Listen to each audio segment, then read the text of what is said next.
If you've been watching the show recently, you may have noticed sometimes I'm finding it difficult to walk and I'm wobbling over a little bit. That's because I've got a problem with one of my toes.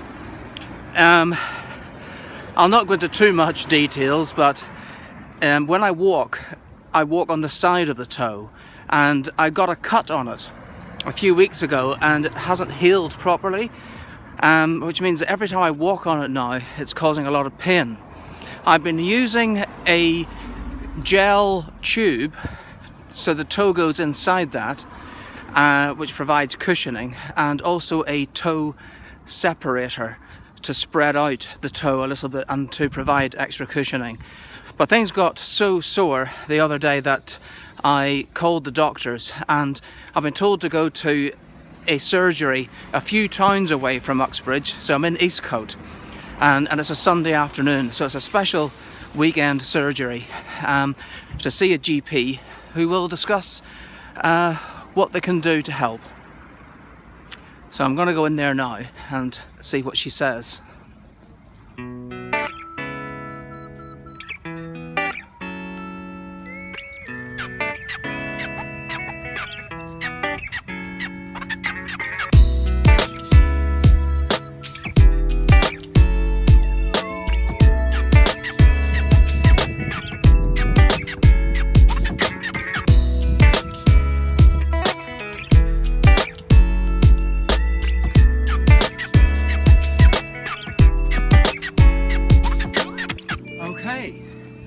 So I wasn't expecting this, but it's good news.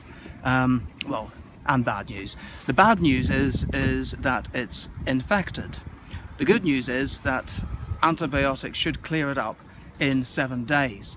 And the doctor said that she was very, very glad that she arranged to actually see me for the surgery in person. She also advised me to bathe it every evening in cooled down boiling water. So you boil the water, you cool it down, you add some salt to it, and you just bathe it to let it sort of soak out. She said that I was basically very unlucky. So we shall see how I get on with this then. It's been 11 days since I saw the doctor, and I finished the course of antibiotics. Now, I'm not going to say I'm cured, because there's still some pain, but it's not as bad as it was. I'm still wearing the little toe support and also the toe separator, which is providing some cushioning while I walk. But there has been an improvement, but there's still some way to go. So we'll see how I get on in the next few days.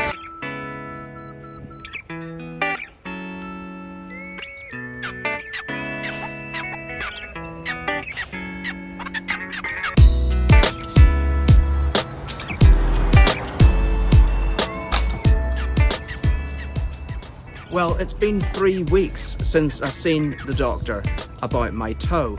There has been some improvement.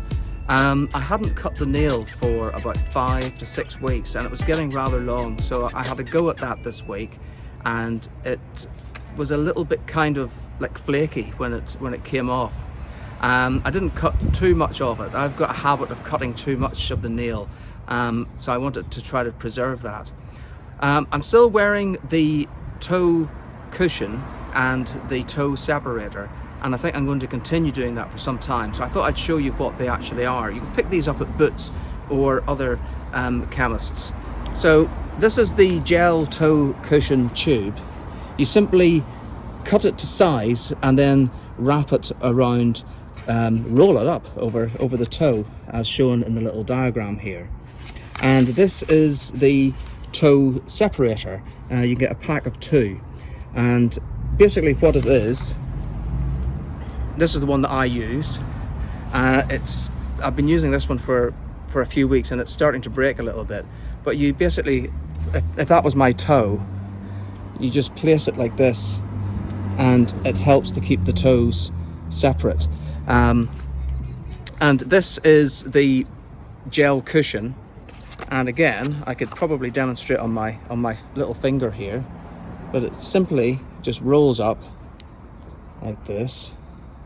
You can imagine trying to put it on your toe, especially if your toe's crooked like mine, and you just place it as so, and that gives you some sort of protection when you're walking. Now you can wash these. I did do it once and it came out absolutely soaking wet. You have to leave them to dry, I would say, for some time, and then you put some talcum powder on them to stop the gel bit from rubbing together. I haven't done that apart from that one time, and I chucked it out because I thought this is like too manky. It would probably take a few days to dry out properly. So I've been using a new one every day, but it can get quite expensive because these do cost around about £7 or £8, and you can get maybe 6 or 8 out of them. So if you are planning to use them for quite a period of time, it's probably better to wash them. With both the toe separator and the gel toe cushion, there's one word of warning. It does say on the back, it says, do not use on open wounds, and if you have diabetes or problems with your circulation, ask your doctor or a chiropodist before using the product. Thanks for watching our show. If you like what you see, please like, comment, and subscribe. Thank you very much.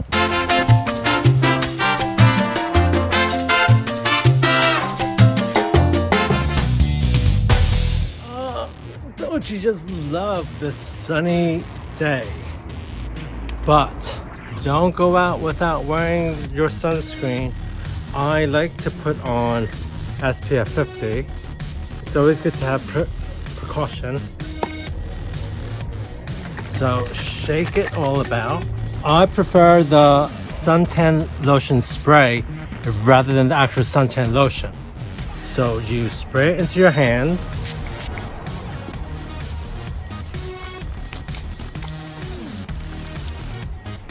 Put it on your face without putting it into your eyes.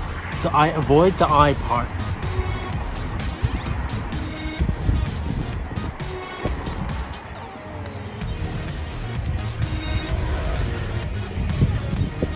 And then put your sunglasses on, and then off you go.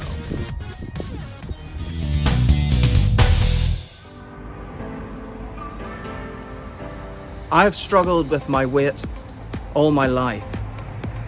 3 years ago, I was diagnosed as pre-diabetic, and I was put onto an NHS pre-diabetes prevention course, and it was fantastic. Over the course of about 9 months, during initially weekly meetings and then monthly meetings, and with the help and support of the group, I lost 2 stone. Then March 2020 happened, the pandemic occurred, we were all told to stay at home, and some of us, like me, stopped moving around. Unfortunately, in the 2 years since then, I have put on all that weight again. And as you're about to see now, I have returned to my original weight from 3 years ago of 16.5 stone.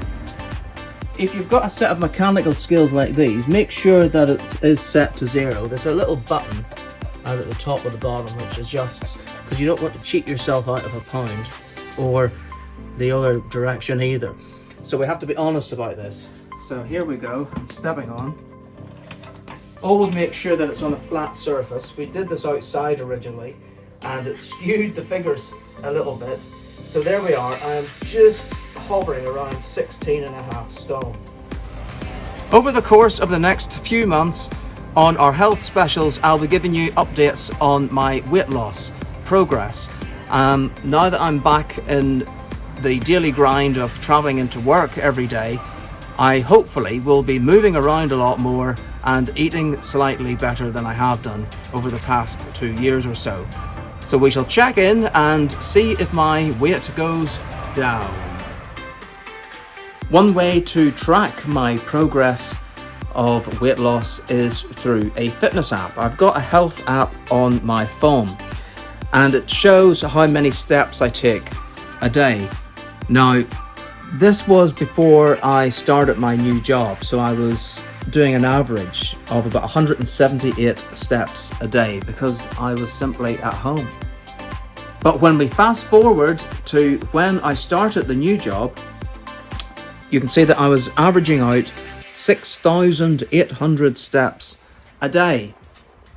So it's a good way just to track your progress, and of course the more steps you do, the more weight you will lose.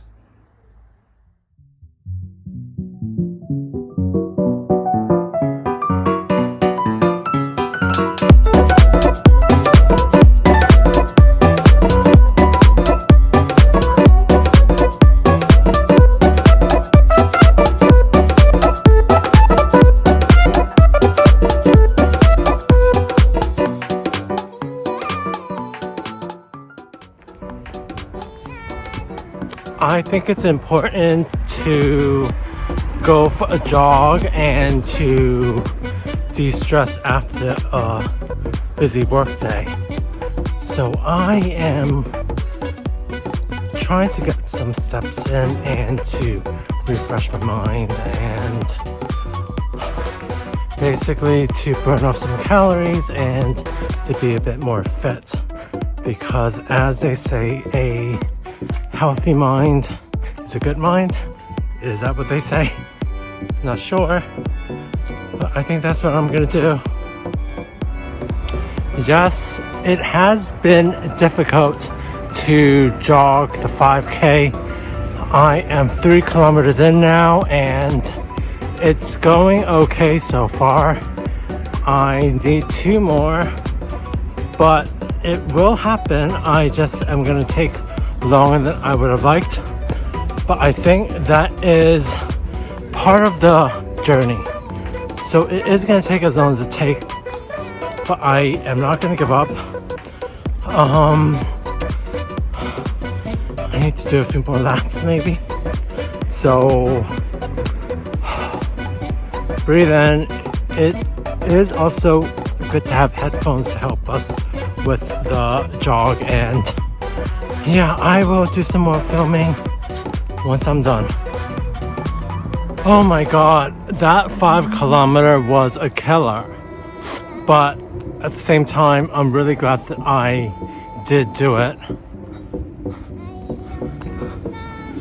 Because at least it will release the endorphins that I have building up inside. And also, it's good to burn the calories and also to build up a sweat. Yes, I think that it might have taken longer than I would have liked, but I think I'm all the better for it. So I encourage all of you to get out there, burn some calories, and listen to good music. Key thing.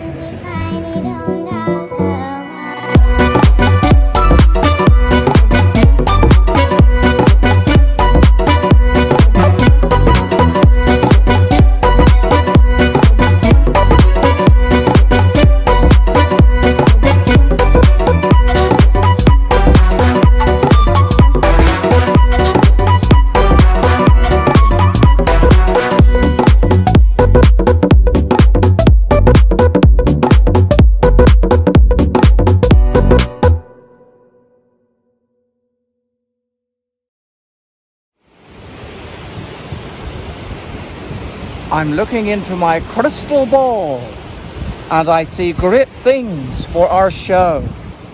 So please do like, comment and subscribe.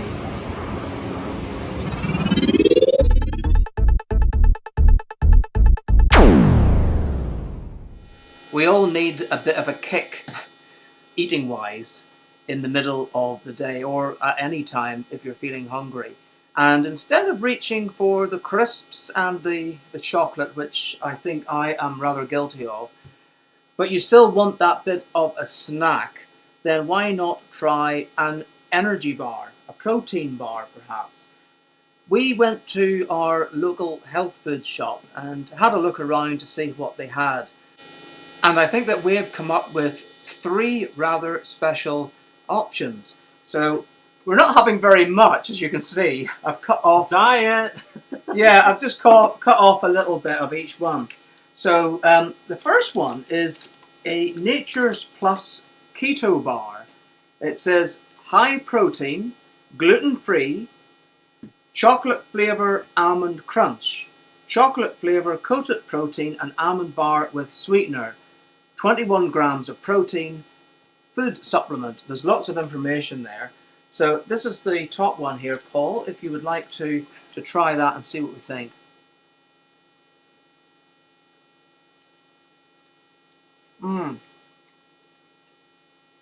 My first impression was it's slightly cardboard. Manufactured cardboard. It's a bit dry. It tastes a bit synthetic. Now it says it's chocolate flavour almond crunch. I'm detecting more kind of peanut butter from this, I think. I'm tasting like starchy products to make it kind of dry. It is quite dry. Now it says do not exceed the recommended serving. Oh my goodness, what's No, that? Well, I don't think so. Manufactured in a USA GMP certified facility. Well, you're American. GMP. What's GMP? You should know that. Gluten. Genetically modified. Oh God, genetically modified product. Is that what it means? Moving swiftly on then to number 2. Oh, this sounds more like it's natural protein. Snack bar from Vive. Peanut butter coated in Belgian dark chocolate. Plant protein, 10 grams of it. This is the middle one here. That was. Let's try this.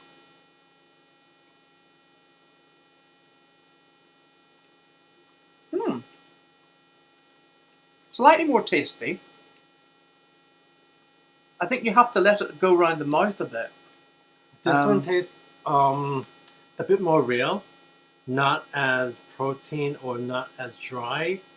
Yeah. There are nuts in it. Is it what? Walnut? Peanuts? No, it's peanut butter. And you can taste it. It says it's vegan. It's gluten-free. Vegan. It's high in fibre. And it's produced in Ilford. So... Ilford? Yeah. I don't want to say Essex because it's that East London or Essex. I can never tell the difference. I like that one better. And our third one is from Trek. And I've heard of Trek before. It's a protein energy cocoa chaos fruit, nut and oat bar. Ooh. So let's try that. That's the last one that's here now. Oh, very fruity. This one tastes a bit like a Rice Krispie treat, but without too much of the Rice Krispie. Yes, and now what fruit is it? It's dates. Okay. It tastes kind of like raisins or something. Well, they're similar, aren't they? Soya protein crunchies. Tapioca starch. Oh, I love tapioca. There are raisins in it as well. No. Fruit juice concentrate, grape and apple. Cashews, oats, rice starch, cocoa. All natural flavourings. It says it's naturally balanced energy. 10 grams of protein, vegan and a fibre source. So out of all of these 3, which one did you like the most? I think if I was going to buy one again, I would probably get the peanut butter one. Just because it's a little bit more sweet and like a candy, I suppose, but yet it's not. But if I wanted the fruit, I would go for the Track, definitely. And what about you? I think I would go for the third one. The Track? The Track, because of the fruity nut mixture, and then the second would be the peanut butter. I don't think I would touch the keto bar. But we're not going to chuck it out. I shall be taking this into work as my little pick-me-up snack. Is it a pick-me-up or is it like a bit of a punishment? It's a punishment for having the chips at lunchtime. But there you go. It's up to you. You can check out your local health food store or supplement shop and see what they've got.